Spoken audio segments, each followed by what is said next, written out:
தென்னவன் இளங்கோ. அத்தியாயம் 4. அருள்மொழியால். மாதம் 3 மழையுள்ள நாடு என்று கொடும்பாளூர் கோட்டை பற்றி புலவர்கள் பெருமையுடன் பாட முடியாது. ஆண்டுக்கு 3 முறை மழை பெய்வதே அங்கு அபூர்வம்.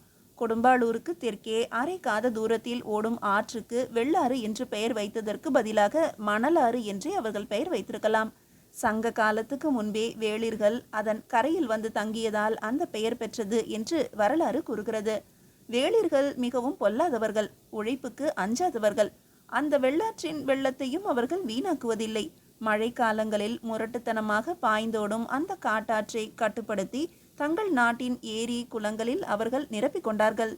கொடும்பாளூரை சுற்றியிருந்த பெரிய பெரிய ஏரிகளும் கண்மாய்களும் குளங்களும் அந்த நாட்டின் பசுமையை வளர்த்தன.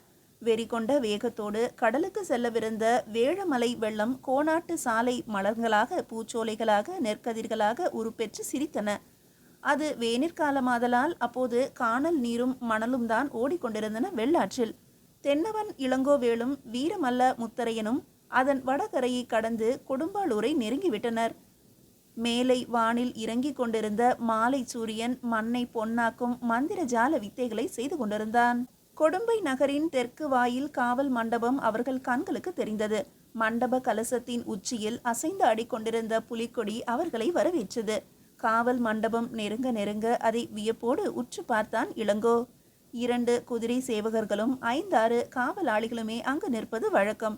இப்போதோ வீரர்களும் பொதுமக்களுமாக சேர்ந்த சிறு கூட்டம் ஒன்றே அங்கு காத்திருந்தது. ஒரு குதிரை சேவகன் மட்டிலும் முன்னால் விரைந்து வந்து இளங்கோவை இனம் கண்டு கொண்டு மற்றவர்களுக்கு கையசைத்தான். காவல் மண்டபத்தின் முரசுகள் அதிர்ந்தன. பல்வகை வாத்தியங்களும் ஒன்றாக முழங்கின. காரணம் புரியாமல் இளங்கோ திகைப்படைந்த போது கூட்டத்தினர் வானை முட்டும் குரலில் வாழ்த்தொளி வழங்கினர். கொடும்பாளூர் குலக்கொழுந்து இளவரசர் இளங்கோ வாழ்க வாழ்க! மதுராந்தக பரகேசரி மூவேந்த வேளாளரின் திருக்குமாரர் வாழ்க வாழ்க! தென்னவன் இளங்கோவான பூதி விக்ரமகேசரியின் பெயர் தாங்கும் வீர சோழ படைத்தலைவர் வாழ்க வாழ்க! கூட்டத்தினரை கை அமர்த்திய இளங்கோவே மக்கள் அங்கு குழுமி இருப்பதன் காரணத்தை குதிரை சேவகனிடம் கேட்டான். போர்க்களத்துக்கு போய் வெற்றியுடன் திரும்பும் போதல்லவா இது போன்ற வரவேற்பு இருக்கும். அப்படி ஒரு செயலும் நான் செய்துவிட்டு வரவில்லையே. நான் இன்றைக்கு இங்கே வரப்போவதாக உங்களுக்கு யார் சொன்னது? இளவரசே, சக்கரவர்த்திகள் தஞ்சை மாநகரிலிருந்து நம் நகருக்கு விஜயம் செய்திருக்கிறார்கள். என்ன, பெரிய உடையார் ராஜேந்திர தேவரா? ஆமாம் இளவரசே, அவர்கள்தாம் தாங்கள் இன்று மதுரையிலிருந்து திரும்பக்கூடும் என்று கூறினார்கள். ராஜேந்திரரின் வரவு தெரிந்தவுடன் இளங்கோவேளின் பிரயாண களைப்பு எங்கோ ஓடி மறைந்து விட்டது. வந்தவர் அவன் வரவேண்டிய நாளையும் மறந்துவிடவில்லை. இளங்கோ உடனடியாக அரண்மனைக்கு பறந்து போக துடித்தான். அவர்கள் மட்டிலும்தான் வந்திருக்கிறார்களா? உடன்கூட்டமும் வந்திருக்கிறதா? உடன்கூட்டம் எதுவும் வரவில்லை அரசே. வீரமாதேவியாரும் இளவரசிகள் இருவரும் வந்திருக்கிறார்கள். உடன்கூட்டத்து அதிகாரிகள் யாரும் வரவில்லை என்பதால் பெரிய உடையாருடன் தனித்து பேச வாய்ப்பு கிடைக்கும் என்று மகிழ்ந்தான் இளங்கோவேள். விருந்தினர் என்ற முறையில் அவர் வருகை தந்திருப்பது அவன் மகிழ்ச்சியை இரட்டிப்பு மடங்காக்கியது. வீரமல்லா, புறப்படு என்றான் தன் நண்பனிடம். குதிரை சேவகர்கள் சிலர் முன்னும் பின்னும் செல்ல நண்பர்கள் இருவரும் நகருக்குள் நுழைந்தார்கள். திருவிழா காலத்து அலங்காரங்களுடன் கொடும்பாளூர் நகரமே புதுமை பெற்று விளங்கியது. எங்கு பார்த்தாலும் மாவிலை தோரணங்களும் ஈச்சங்குலைகளும் தென்னங்குருத்துகளும் குலை தள்ளிய வாழைகளும் வீதிகளை அழகு செய்து கொண்டிருந்தன. விளக்கு வைத்த நேரமாதலால் நகரம் முழுவதும் ஒரே ஒளி வெள்ளத்தில் மூழ்கி கிடந்தது. அரண்மனை கோட்டை வாயில் அவர்களை அன்புடன் வரவேற்றது. முதலில் விருந்தினர் மாளிகைக்கு வீரமல்லனை அழைத்து சென்று அவனுக்கு வேண்டிய வசதிகளை கவனித்தான் இளங்கோ. ஏவல் ஆட்கள் இருவரை தன் நண்பரின் குரலுக்கு காத்திருக்க சொன்னான். வீரமல்லா, நன்றாக சாப்பிட்டுவிட்டு களைப்பார உறங்கு. பெரிய உடையார் வந்திருப்பதால் அரண்மனைகள் ஒரே பரபரப்பாக இருக்கும். நாம் போய் வந்த விஷயங்களை இந்த நேரத்தில் அவர் கேட்க விரும்ப மாட்டார். அதிகாலையில் உன்னை வந்து அவரிடம் அழைத்து கொண்டு போகிறேன் என்றான். வீரமல்லன் சிரித்து கொண்டே, ஆமாம் ஆமாம், இனிமேல் என்னை கவனிப்பதற்கு உனக்கு எங்கே பொழுதிருக்க போகிறது? நீ போய் உன் முக்கிய விருந்தாளியான இளவரசியை நன்றாக கவனித்துக்கொள் என்றான். இளங்கோவின் வரவு சேவகர்கள் வாயிலாக அவன் அன்னையார் ஆதித்த பிராட்டிக்கு தெரிந்துவிட்டது. அந்த புறத்தின் முன் வாயிலில் தன் குமாரனின் வரவு நோக்கி அவர் காத்து நின்றார். அவரோடு ராஜேந்திர சோழரின் மனைவியார் வீரமாதேவியும் அவர் சிறிய பெண் அம்மங்கை தேவியும் சேர்ந்து கொண்டனர். அம்மங்கை தேவிக்கு இளங்கோவை கண்டவுடன் குதூகலம் தாங்கவில்லை. அறிவறியா பருவத்தினளாக இருந்ததால் இளங்கோவேள் அவளிடம் மட்டும் எப்போதும் கலகலப்பாக பேசுவான். அவனை அவன் தாயாரிடம் கூட பேச விடாதபடி வளைத்து கொண்டாள் அம்மங்கை. குளித்துவிட்டு மாற்றுடை உடுத்தி கொண்டு மேல் மாட கூடத்தில் இருந்த தன் தந்தையாரையும் சக்கரவர்த்திகளையும் பார்க்க சென்றான் இளங்கோ. அந்த புறத்தில் அருள்மொழியை காணவில்லை. வீரமல்லன் பேசிய பேச்சால் அவளுடைய நினைவு அவனிடம் எழுந்து கொண்டிருந்தது. அதை எண்ணி புன்னகை செய்து கொண்டே படிகளில் ஏறி கூடத்தின் வாயிலை அடைந்தான். மேல் மாட கூடத்தில் அலங்கார தூண் விளக்கு தும்பை பூக்கொத்தை போல தன் எண்ணற்ற சுடர்களால் ஒளி உமிழ்ந்து கொண்டிருந்தது. சேர நாட்டு வேழம் பதித்த தேக்கு மரக்கட்டிலின் திண்டுகளின் மீது கம்பீரமாக சாய்ந்து கொண்டிருந்தார் உடையார் ராஜேந்திர சோழதேவர். அருகே மற்றொரு ஆசனத்தில் மதுராந்தக வேளார் அமர்ந்திருக்க, அருள்மொழி தன் தந்தையாருக்கு பக்கத்தில் துவளும் முல்லை கொடியைப் போல நின்றிருந்தாள். பெரிய உடையார் ராஜேந்திரருக்கும் தன் தந்தையாருக்கும் வணக்கம் தெரிவித்தான் இளங்கோ. அருள்மொழி அங்கிருப்பது தெரிந்தும் கூட அவன் அவளை ஏறிட்டு பார்க்கவில்லை. அவள் அவனை வாருங்கள் என்று மெல்ல அழைத்துவிட்டு அங்கிருந்து விரைந்து வெளியேற போனாள். வா இளங்கோ, இப்படி வா என்று அவனுக்கு தம் அருகில் இருந்த ஒரு இருக்கையை சுட்டி காட்டினார் ராஜேந்திரர். பிறகு அருள்மொழியையும் அழைத்தார். அருள்மொழி, நீயும் வா அம்மா, பிறகு போகலாம் என்றார். அருள்மொழி திரும்பி வந்து தூண் விளக்கில் தீபங்களை தூண்டிவிடும் பாவனையில் தன் தந்தையின் அருகில் நின்றாள். ஒளியில் புத்தெழில் பெற்ற அவள் முகம் உயிர் துலங்கும் பொற்சிலையின் முகமென திகழ்ந்தது. என்ன செய்தி கொண்டு வந்திருக்கிறாய் என்று எடுத்த எடுப்பில் வினவத் தொடங்கினார் சக்கரவர்த்தி. ராஜேந்திரரின் உடல் எந்த இடத்தில் இருந்தாலும் அவர் உள்ளம் எங்கே இருக்கிறது என்பதை தெரிந்து கொண்ட இளங்கோ அருள்மொழி அருகில் இருந்ததால் மறுமொழி கூற தயங்கினான். அரசியல் அந்தரங்க செய்தியை அருள்மொழியின் முன்னிலையில் கூறலாமா என்று கேட்பதைப் போல அவளை பார்த்துவிட்டு அவரை நோக்கினான். தாராளமாக சொல்லலாம், அருள்மொழியும் தெரிந்து கொள்ளட்டுமே என்றார் மாமன்னர். பிறகு, அருள்மொழி எந்த ரகசியத்தையும் காப்பாற்றுவாள். அவள் தங்கை அம்மங்கையோ எதையும் மனதில் வைத்து கொள்ள மாட்டாள் என்றார். தான் கண்ட காட்சிகளையும் கேள்வியுற்ற செய்திகளையும் இடையில் நடைபெற்ற நிகழ்ச்சிகளையும் விவரமாக விவரித்தான் இளங்கோ. அந்த செய்தியின் சாரம் இதுதான். சுந்தர பாண்டியன் தலைமையில் மற்ற இரு பாண்டிய மன்னர்களான மானாபரணனும் வீரகேரளனும் ஒன்று கூடியிருக்கிறார்கள். மதுரையை சுற்றியுள்ள மலைச்சாரல்களிலும் தெற்கே பொதிகை மலை பக்கத்திலும் படை வீரர்கள் திரட்டப்படுகிறார்கள். எலிமலை நாட்டு சேரன் மூவர் திருவடிக்கும் பாண்டியர்களுக்கும் சோழர்களுக்கு எதிராக நட்புறவு ஏற்பட்டிருக்கிறது. இரவோடு இரவாக சேர நாட்டு வீரர்கள் ஈழ மன்னர் மகிந்தனின் படை பெருக்கத்துக்காகவும் அனுப்பப்படுகிறார்கள். மேலை சளுக்கியரை தூண்டிவிடும் முயற்சியிலும் பாண்டியர்கள் ஈடுபட்டிருக்கிறார்கள். ஒரே சமயத்தில் தெற்கிலிருந்து ஈழப்படையும் வடக்கிலிருந்து மேலை சாளுக்கிய படையும் உள்நாட்டில் பாண்டிய சேரர் படைகளும் போர் துவக்கி சோழ பேரரசை பணிய வைக்க வேண்டும் என்பது அவர்களது திட்டம். நம்முடைய தெரிந்த படை தலைவர்கள் என்ன கூறினார்கள் கேட்டார் சக்கரவர்த்தி. தெரிந்தும் தெரியாதது போல நடந்து கொள்ள வேண்டும் என்பது நமது பேரரசின் கட்டளையாம். அப்படியே செய்து வருகிறார்கள். தவிரவும் நமது மண்டல சேனாதிபதியின் ஆணைப்படி நம் வீரர்கள் பலர் பாண்டிய சேர படைகளில் அவர்களின் நம்பிக்கைக்கு பாத்திரமானவர்கள் போல சேர்ந்திருக்கிறார்கள். அவர்கள் கொடுத்துள்ள விவரங்களை நோக்கினால் நம்முடைய மண்டலத்துக்கு இன்னும் 6 மாத காலத்தில் 4 திசைகளிலிருந்தும் ஆபத்து சூழலாம் என்று தெரிகிறது. ராஜேந்திர சோழர் இது கேட்டு தமக்குள் நகைத்துவிட்டு, சோழ நாட்டு தமிழர்களை வடதேசத்தவர்கள் என்று கூறி சுந்தர பாண்டியன் தென் மண்டல தமிழர்களிடம் வெறியூட்டி வருவது மெய்தானா என்று வினவினார். மாமன்னரின் இந்த கேள்வியை செவியுற்ற கொடும்பாளூர் மதுராந்தக மூவேந்த வேளார் பயங்கரமாக சிரித்தார். மணிமுடியை பறித்து கொண்டு துரத்திவிட்ட ஈழ நாட்டார் அவர்களுக்கு உறவினர்களாகி விட்டார்கள். முடி கொடுத்து அவர்களை நாடாள விட்டிருக்கும் நாம் வடவர்களாகிவிட்டோம். அப்படியானால் தென்பாண்டி தமிழர்களுக்கு மதுரை தமிழர்கள் வடவர்களா? கேட்ட மதுராந்தகரின் சிரிப்பு அடங்கவில்லை. மணிமுடி என்ற சொல்லை கேள்வி உற்றவுடன் பெரிய உடையார் ராஜேந்திரரின் முகத்தில் உணர்ச்சி மின்னல்கள் பாய்ந்து நெற்றி நரம்புகளாக புடைத்து எழுந்தன. கட்டிலில் இருந்து கீழே குதித்து தீப சுடர்களின் அருகே போய் நின்று கொண்டு பயங்கரமாக விழித்தார். அவருடைய மீசை துடித்த துடிப்பும் விழிகள் கக்கிய நெருப்பும் தேகம் பதறிய பதற்றமும் அங்கு இருந்தவர்களை திகழடைய செய்தன. மாமன்னருக்கு அவர் தம் தந்தையாரிடம் ஆணையிட்டு சொன்ன சொல் நினைவுக்கு வந்துவிட்டதா? வேங்கைகள் உலவும் தமிழகத்தின் மானம் ரோகணத்து காட்டில் நரி புதருக்குள் சிறையிடப்பட்டிருப்பதை அவர் நினைத்து பார்க்கிறாரா? மதுராந்தக வேளார் மெல்ல எழுந்து சென்று பேரரசருக்கு பின்புறமாக வந்து நின்றார். தீபச் சுடரொளியை பார்த்தவாறே வேங்கையின் மைந்தன் உருமினார். ஈழத்தில் உள்ள தமிழ் முடியை நாம் வென்று வராவிட்டால் இத்தனை பெரிய சோழ சாம்ராஜ்யத்தை நாம் கட்டி ஆள்வதில் பொருளே இல்லை மதுராந்தகரே. இந்த சோழ மண்டலத்தை மேலை சளுக்கியரும் பாண்டிய சேரரும் ஒன்று கூடி அழித்தாலும் அழித்து கொள்ளட்டும். நம்முடைய முதல் போர் தமிழன் ஒருவனுடைய மணிமுடிக்காக. சோழ மண்டலத்து வீடுதோறும் பாசறைகள், கடல் போன்ற பெரும் படையுடன் கடலை கடப்போம் என்றார் மதுராந்தகர். ராஜேந்திரரின் உணர்ச்சி குமுறல் அடங்கி அவர் சிந்தனை தெளிவோடு மேலே பேசினார். நமக்கு ஈழ நாட்டு பெருமக்களிடம் விரோதமும் இல்லை, வெறுப்பும் இல்லை. நம்முடைய ஆட்சியில் இப்போது ரோகணத்தை தவிர மற்ற ஈழப் பகுதிகள் முழுமையும் அடங்கி இருக்கின்றன. ஆனால் ஈழ நாட்டு மக்களின் விருப்பப்படியே அவர்களை கொண்டு ஆட்சி செய்து வருகிறோம்.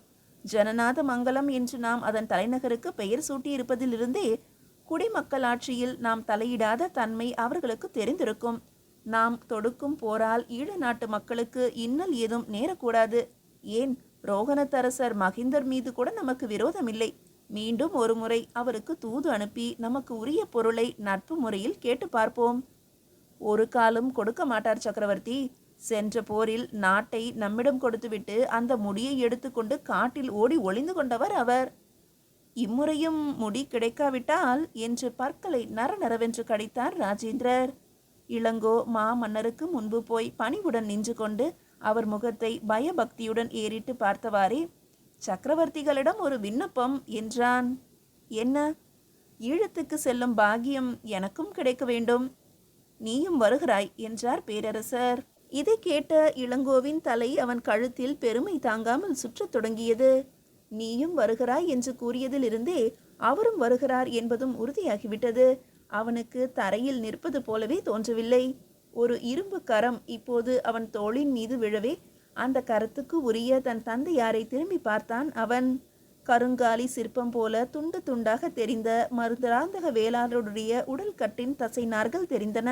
நெடிது உயர்ந்து நின்று அவர் தம்முடைய ஒரே மைந்தனான இளங்கோவேளின் கண்களை உற்று பார்த்து கொண்டு கூறலானார். நீ ஈழத்துக்கு புறப்படுவதால் கொடும்பாளூர் குலமே பெருமை அடைகிறது. ஆனால் அந்த பெருமை எங்கே இருக்கிறது என்பதை மட்டிலும் மறந்துவிடாதே. நீ மணிமுடியோடுதான் திரும்ப வேண்டும். வெற்றியோடுதான் இந்த மண்ணை வந்து மிதிக்க வேண்டும். ஈழத்துப்பட்ட உன் பெரிய பாட்டனார் கொடும்பாளூர் சிறிய வேளாளரின் ரத்தம் உன் உடலிலும் ஓடுகிறது. வெற்றி அல்லது வீர மரணம்தான் நமக்கு வேண்டும். தெரிகிறதா இளங்கோ? நீ திரும்பாவிட்டாலும் முடி திரும்ப வேண்டும். ராஜேந்திர சோழரே மதுராந்தக வேளாரின் இந்த சொற்களை கேட்டு அதிர்ச்சியுற்று போனார். அரசு உரிமை பெறவிருக்கும் தம்முடைய ஒரே புதல்வனிடம் தந்தை பேசுகிற பேச்சா இது? கொடும்பாளூர் வேளார் கொடுமை நிறைந்தவராக இப்போது மாமன்னரின் கண்களுக்கு காட்சியளித்தார். என்றாலும் அவர் போக்கில் ராஜேந்திரர் தலையிட துணியவில்லை. ஆ என்ற கூக்குரல் விளக்கு அருகிலிருந்து எழுந்தது. அருள்மொழியின் குரல்தான் அது. என்ன அருள்மொழி? தந்தை வினவினார். சுடரில் விரலை சுட்டுக்கொண்டேன் என்றாள் அவள். அப்போது அவள் இளங்கோவை பார்த்த பார்வை கடலின் ஆழத்தை விட கொடிய ஆழம் நிறைந்ததாக தோன்றியது. விரலை அவள் சுட்டுக்கொள்ளவில்லை என்பதையும் மதுராந்தக வேளாரின் சொற்களால் நெஞ்சையே சுட்டுக்கொண்டாள் என்பதையும் இளங்கோ கண்டுகொள்ளவில்லை. இவற்றையெல்லாம் கண்டும் காணாதவர் போல கவனித்து கொண்டிருந்தார் மாமன்னர் ராஜேந்திரர். கலங்கிய கண்களை துடைத்து கொண்டு அருள்மொழி அந்த இடத்தை விட்டு விரைந்து சென்றாள்.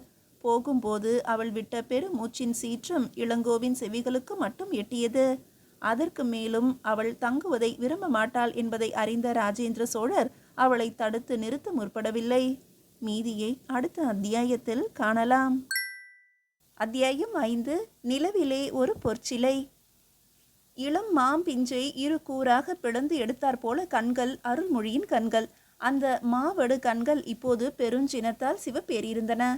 கொடும்பாலூர் மேல் மாட கூடத்திலிருந்து புறப்பட்டு சூறாவளியைப் போல கீழே இறங்கி வந்தவள் நேரே அந்த புறத்துக்குள் நுழையாமல் ஒரு கணம் தாமதித்தாள்.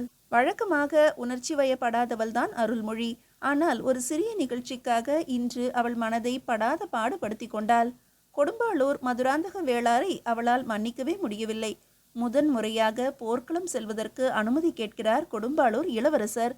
என் தந்தையாரிடம் அவர் கேட்கும்போது பெரிய வேளார் ஏன் குறுக்கே புகுந்து இப்படி ஒரு அவச்சொல் சொல்ல வேண்டும்? வெற்றியோடு திரும்பி வா என்று சொன்னால் இவருடைய வீரத்துக்கு இழுக்கு வந்து விடுமா என்ன? இளவரசர் திரும்பி வராவிட்டால் இவருக்கு பின்பு இந்த கொடும்பாளூர் முடியை வேறு யார் தாங்குவார்களாம்? இப்படியெல்லாம் எண்ணி தன்னை வாட்டிக்கொண்ட அருள்மொழி இந்த கொடும்பாளூர்காரர்களே மூர்க்கத்தனமான போர் வெறியர்கள் என்று ஒரு முடிவுக்கு வந்தாள். மாவடு கண்கள் கோவை கனிகளாக மாறிவிடவே அருள்மொழிக்கு அந்த கண்களோடு அந்த புறத்துக்குள் நுழைய பிடிக்கவில்லை. அன்னையாரையோ அத்தையாரையோ காரணம் கேட்பார்கள். தங்கை அம்மங்கையிடம் அகப்பட்டு கொண்டால் பிறகு மீளவே முடியாது.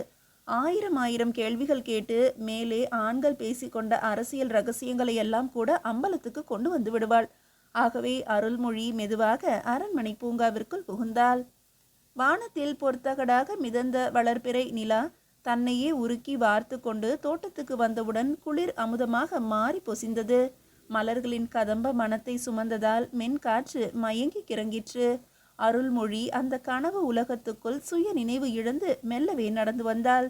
பூங்காவின் மைய மண்டபத்து தூணில் அவள் பொன்னுடல் வார்த்தெடுத்து சிற்ப சிலையென சாய்ந்தது. மேல் மாட கூடத்தில் சோழ மண்டலத்தின் புதிய திட்டங்கள் உருவாகி கொண்டிருந்தன. பெரிய வேளார் மதுராந்தகரிடம் அவர் மைந்தன் இளங்கோவிடம் தன் கருத்துக்களை விவரித்து கொண்டிருந்தார் ராஜேந்திர சோழர். சோலை மலையில் இளங்கோ கண்டு வந்த சமண துறவியை பற்றியும் பேச்சு திரும்பியது. அவர் ஒருவேளை பாண்டியர்களின் ஒற்றர்களாக இருக்கக்கூடுமோ என்று நினைக்கிறேன் என்றான் இளங்கோ. அப்படியா? ஆம் சக்கரவர்த்தி. அவரை முதலில் பார்த்தவுடன் மெய் துறவி என்றுதான் தோன்றியது. ஆனால் நான் பனைமரத்தின் உச்சியில் இருக்கும்போது அவர் குகைக்குள்ளிருந்து ஏன் என்னை எட்டி பார்க்கிறார்? என்னால் அவரை நம்ப முடியவில்லை. மலைச்சாரலில் திரண்டிருக்கும் கூட்டத்தினரிடம் யாரும் போகாதபடி அவர் காவல் காத்து கொண்டிருக்கிறாரோ என்னவோ. மதுராந்தக வேளாருக்கு கோபம் வந்துவிட்டது. இவ்வளவையும் தெரிந்து கொண்டு நீ ஏன் அவரை சும்மா விட்டு வந்தாய்? அதே இடத்தில் வெட்டி சாய்த்து விட்டு வந்திருக்க வேண்டும். நாமும் விழிப்போடு இருக்கிறோம் என்பதை எதிரிகள் அறிந்து கொள்ளட்டுமே. கலகலவென்று சிரித்தார் ராஜேந்திரர். மதுராந்தகரே, உங்களுடைய குமாரனின் உடைவாளை விட மிகவும் உறுதியுள்ளது அந்த துறவியின் கை. அவரை லேசாக நினைத்து விடாதீர்கள். இரும்பு மனிதர் அவர். என்ன, தங்களுக்கு அவரை தெரியுமா என்று வியப்புடன் கேட்டான் இளங்கோ. அவன் தந்தைக்கோ சக்கரவர்த்தி தம்மை எதிரில் வைத்து கொண்டே மற்றொரு மனிதரின் வீரத்தை புகழ்ந்ததில் மனக்குமைச்சல். அவருடைய மீசை துடித்தது. இதை கண்டுகொண்ட ராஜேந்திரர், மதுராந்தகரே, அவர் யார் தெரியுமோ? 2 கிழவிகளுக்கு கணவரான இல்லத்து துறவி. அவருடைய வரவைத்தான் நாம் இப்போது எதிர்பார்த்து கொண்டிருக்கிறோம் என்றார். ஓஹோ, அவரா என்று கேட்ட பெரிய வேளாரின் மீசை துடிப்பு அடங்கியது. யார் என்று தெரிந்து கொள்ளாமல் விழித்தான் இளங்கோவேல். படிகளில் யாரோ ஒருவர் மேல் மாடத்தை நோக்கி வரும் காலடி சத்தம் கேட்டது.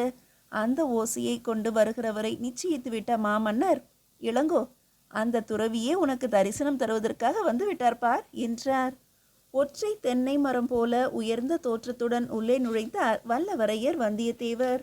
நரை திரை சுருக்கம் எதுவுமே அவரிடம் தென்படவில்லை. 60 வயதை கடந்துவிட்ட இளம் கிழவர் அவர். வாருங்கள் மாமா என்றார் பேரரசர். வரவேண்டும் சிற்றப்பா என்றார் சிற்றரசர். வணக்கம் தாத்தா என்றான் இளவரசன்.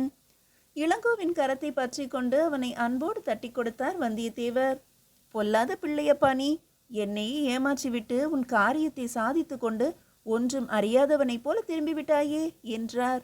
பிறகு பெரிய வேளாரிடம் திரும்பி, உங்கள் குமாரன் கெட்டிக்காரன் என்று பாராட்டினார். அத்தோடு இளங்கோவிடம் அவனோடு வந்த வீர மல்லனை பற்றியும் கேட்டார். உன்னோடு வந்த அந்த முரட்டு பையன் எங்கே? எதற்கெடுத்தாலும் வாளை உருவ துடித்தானே அவன்? ராஜேந்திரரின் நெற்றி புருவங்கள் நெளிந்தன. இளங்கோவை அவர் அனுப்பும்போது கூட செல்ல வேண்டிய ஆளை அவனையே பொறுக்கிக் கொள்ள சொல்லியிருந்தார்.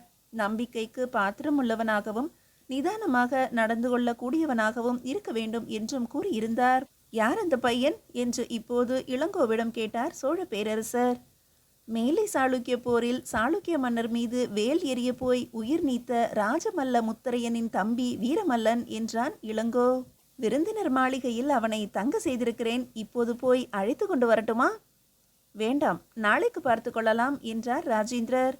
உனக்கு தெரிந்த விவரமெல்லாம் அவனுக்கு தெரியுமா? ரகசியங்களை காப்பாற்றக்கூடியவன் தானா அவன்?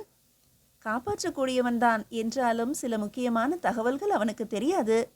அதுதான் சரி என்று ஆமோதித்தார் வல்லவரையர் வந்தியத்தேவர். போரில் தன் தமையனை பறிகொடுத்தவன் என்பதால் இளங்கோவுக்கு வீரமல்லனின் மீது அனுதாபம் உண்டாயிற்று. அந்த அனுதாபமே நாளடைவில் நட்பாகவும் மாறியது. நட்பு முறையில் அவர்கள் அடிக்கடி பழக நேர்ந்தாலும் இந்த பிரயாணத்தின் போதுதான் அவனை பற்றி நன்றாக இளங்கோவால் அறிந்து கொள்ள முடிந்தது. அறிந்து கொண்ட விஷயங்கள் இளங்கோவுக்கு அவ்வளவாக மகிழ்ச்சியை தரவில்லை. முன் கோபமும் முரட்டுத்தனமும் ஆத்திரமும் படபடப்பும் வீரமல்லனிடம் குடிக்கொண்டிருந்தன. ஆகவே ஒரு சில அரசியல் அந்தரங்க செய்திகளை வீரமல்லனிடமிருந்தே இளங்கோ மறைக்க வேண்டியிருந்தது. பெரியவர்கள் மூவரும் ஈழ நாடு செல்வதற்கான மிக பெரிய திட்டங்களை வகுக்க தொடங்கினார்கள். இளங்கோவுக்கு இனி அங்கு வேலை இல்லை. மதுராந்தக வேளாரிடம் தன் கண்களால் அனுமதி கேட்டுக்கொண்டு அங்கிருந்து கிளம்பினான் இளங்கோ. உடனடியாக கடலை தாண்டி ஈழத்தின் மறுகரையில் போய் குதிக்க வேண்டும் என்ற ஆவல் அவனை உந்தி தள்ளியது.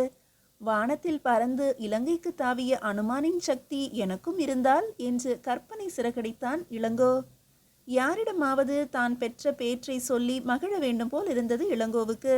நண்பன் வீரமல்லனை நாடி விருந்தினர் மாளிகைக்கு செல்லலாமா என்று ஒரு கணம் நினைத்தான். ஒருவேளை அவன் உணவை முடித்துக்கொண்டு உறங்கப் போயிருந்தால் தன் மகிழ்ச்சியை தன் மனதிடமாவது சொல்லி பகிர்ந்து கொள்ள ஆவலுற்றான். காதலியை நினைத்து மகிழ்வதற்காக தனிமையை நாடும் காதலனின் கால்கள் போல இளங்கோவின் கால்கள் பூங்காவை நாடின. நினைவை எங்கோ தொலை தூரத்தில் இருந்த ஈழத்துக்கு நீளவிட்டு தன்னை மறந்த லட்சியந்தனில் நடந்தான் அவன். பூங்காவின் மைய மண்டபத்து தூணில் சாய்ந்து கொண்டிருந்த பொற்சிலைக்கு அவன் அதே மண்டபத்தை நாடி வருவது தெரியவில்லை. அவனுக்கு அங்கொரு பொற்சிலை புதிதாக சமைந்திருப்பது கண்களில் படவில்லை. அவள் சாய்ந்திருந்த தூணுக்கு பின்னால் மிகவும் நெருங்கி வந்த பிறகுதான் அந்த உயிர் ஓவியம் அவன் கண்களை பறித்தது. நான் தஞ்சை மாநகரில் இருந்தபோது இப்படி ஒரு தங்கச் சிலையை தந்தையார் இந்த மண்டபத்தில் இணைத்திருக்கிறார்களோ? எந்த சிற்பியின் கைவண்ணம் இந்த எழில் உருவம்? அடடா! நினைவு ஈழத்திலிருந்து முற்றிலும் திரும்பியது. நிலவொளியும் இளவரசி அருள்மொழியை அவனுக்கு சுட்டிக்காட்டியது. மேல் மாடக்கூடத்தில் சற்று முன்பு அவன் கண்ட அதே அருள்மொழிதானா இவள்? நிலவுக்கும் தென்றலுக்கும் பூங்காவின் சூழ்நிலைக்கும் ஏதோ ஒரு மந்திர சக்தி இருக்க வேண்டும். அழகை 100 மடங்கு மிகைப்படுத்தி காட்டுகின்ற அற்புத சக்தியா இது? அல்லது அவன் கண்களுக்கு அது ஒரு மாய திரையிட்டு விட்டதா? தன் பயம் இழந்து அவளை பார்த்து கொண்டிருந்தவன் சட்டென்று அவள் தனிமையை கெடுக்காமல் அவ்விடத்தை விட்டு அகல நினைத்தான். தனிமையில் அவளை சந்திக்கும் விருப்பமோ ஆவலோ துணிவோ அவனிடம் இதுவரையில் இருந்ததில்லை. அதே நேரம் மேன் மாடத்தில் ஒளிச்சுடரில் அவள் தன் விரலை சுட்டுக்கொண்ட நினைவு அவனுக்கு வந்தது. அவள் அலறிய அலறலை பார்த்தால் வேதனை அதிகமாக இருந்திருக்க வேண்டும். அதை பற்றி ஒரு வார்த்தை அவளிடம் கேட்டுவிட்டு போனால் என்ன? பின்னால் வந்தவன் தன் வழியை மாற்றிக்கொண்டு அவள் கண்களில் படும்படியாக எதிரில் நடந்து வந்தான். அந்த வேளையில் அந்த சூழ்நிலையில் அவனை தனியே கண்டவுடன் அருள்மொழிக்கு வியப்பு தாங்கவில்லை. வேறொரு சமயமாக இருந்திருந்தால் அவளும் அவ்விடத்தை விட்டு எழுந்து சென்றிருப்பாள். தனிமையில் இதுவரையில் அவர்கள் சந்தித்து கொண்டதும் இல்லை. அதை அவர்கள் விரும்பி எதிர்பார்த்ததும் இல்லை. இம்முறை ஏனோ இளங்கோவின் மீது அவளுக்கு அளவற்ற அனுதாப உணர்ச்சி பொங்கிக் கொண்டிருந்தது. மதுராந்தக வேளார் தம்முடைய முரட்டுத்தனமான பேச்சால் இளங்கோவுக்கு ஊறு செய்துவிட்டதாகவே அவள் உருகினாள். ஈழத்துக்கு செல்ல துடிக்கும் இளவரசர் இன்னல் ஏதும் இல்லாமல் திரும்பி வர வேண்டும் என்று அவள் தவித்து கொண்டிருந்த போதுதான் இளங்கோ அவள் அருகில் வந்து நின்றான். இளவரசி, வாருங்கள். நாணத்துடன் மெல்ல எழுந்த வண்ணம் அவன் முகத்தை நோக்கினாள் அருள்மொழி. அந்த விழிகளில் படிந்திருந்த பனித்திரையை நிலவு திரை என்று நினைத்து கொண்டான் இளங்கோ. நீங்கள் வந்திருப்பது தெரியாமல் நான் பூங்காவுக்குள் வந்துவிட்டேன். உங்களை கண்ட பிறகு நீங்கள் விளக்கில் சுட்டுக்கொண்ட விரலை பற்றி கேட்க தோன்றியது. விரல் அதிகமாக கொப்பளித்திருக்கிறதா? லேசான சூடு, சிறு எரிச்சல், அவ்வளவுதான் என்று சொல்லி சிரிக்க முயன்றாள் அருள்மொழி. உண்மையை கூறி அகப்பட்டு கொள்ளவும் அவளுக்கு விருப்பமில்லை. ஏதும் மருந்து போட்டீர்களோ? நீங்கள் இன்னும் அந்த புறத்துக்கே போகவில்லை போலிருக்கிறதே. மருந்தை நாடும் அளவுக்கு வலியோ வேதனையோ கிடையாது. இப்போது ஒன்றும் தெரியாது உங்களுக்கு. இரவில் அமைதியான உறக்கம் வருமென்று நினைக்கிறீர்களா? காலையில் எழுந்து பார்த்தால் நீங்களே பயப்படும் அளவுக்கு விரல் கொப்பளித்துவிடும். எங்கே, எந்த விரலில் சுட்டுக்கொண்டீர்கள்? நான் பார்க்கலாமா? அருள்மொழிக்கு அழுவதா சிரிப்பதா என்று தோன்றவில்லை. ஒரு பொய்யை மெய்யாக்குவதற்கு இதுவரையில் 9 பொய்களை அடுக்கியாகிவிட்டது. அடுத்த பொய்யையும் மெய்யாக்கும் துணிவோடு தன் ஆள்காட்டி விரலை தூணின் நிழலில் சுட்டிக்காட்டினாள். அந்த சூடு விரலில் இல்லை, அது என்னுடைய நெஞ்சத்தில் இருக்கிறது. அதற்கு காரணமும் நீங்கள்தான் என்று அவள் அவனை சுட்டி காட்டுவது போல் இருந்தது. விரலை சரியாக அவன் கவனிக்கவில்லை. கவனித்து இருந்தாலும் அவனுக்கு ஒன்றும் தெரிந்திருக்காது. இருங்கள் இளவரசி, இதோ நொடி பொழுதில் வந்துவிடுகிறேன் என்று உடை வாளை உருவிக்கொண்டு வாழை புதரை நோக்கி விரைந்தான் இளங்கோ. அவனது பரபரப்பை கண்ட அருள்மொழி பெருமூச்சு விட்டாள். மீதியை அடுத்த அத்தியாயத்தில் காணலாம்.